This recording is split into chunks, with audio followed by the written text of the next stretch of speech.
दिसतात आयआयटीएनच्या कल्पनेतून आता अंध विद्यार्थ्यांना मदत मिळू शकणार आहे। विद्यार्थ्यांनी आपल्या आवाजात पुस्तकं वाचायची आणि ती पुस्तकं रेकॉर्ड करण्याचा उपक्रम या विद्यार्थ्यांनी सुरू केला आहे। त्यानंतर रेकॉर्ड केलेल्या सीडीज अंध विद्यार्थ्यांच्या संस्थांना देण्यात येणार आहेत। आतापर्यंत 200 विद्यार्थ्यांनी या कामासाठी नोंदणी केली आहे। यासोबतच आयआयटीमध्ये नुकतीच एक आगळीवेगळी स्पर्धा पार पडली।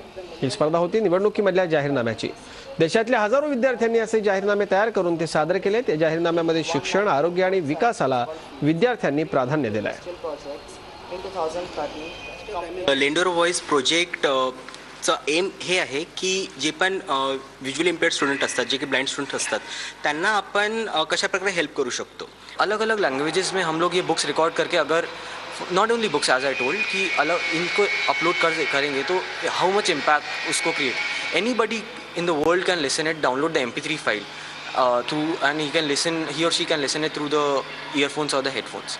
एंड इसका अभी हम इन 2 दिन में हमको फ़र्क पता पड़ा कि ये सिर्फ विजुअली इम्पेयर्ड और ब्लाइंड चिल्ड्रन के लिए नहीं, ट्राइबल स्टूडेंट्स के लिए भी फ़र्क पड़ सकता है।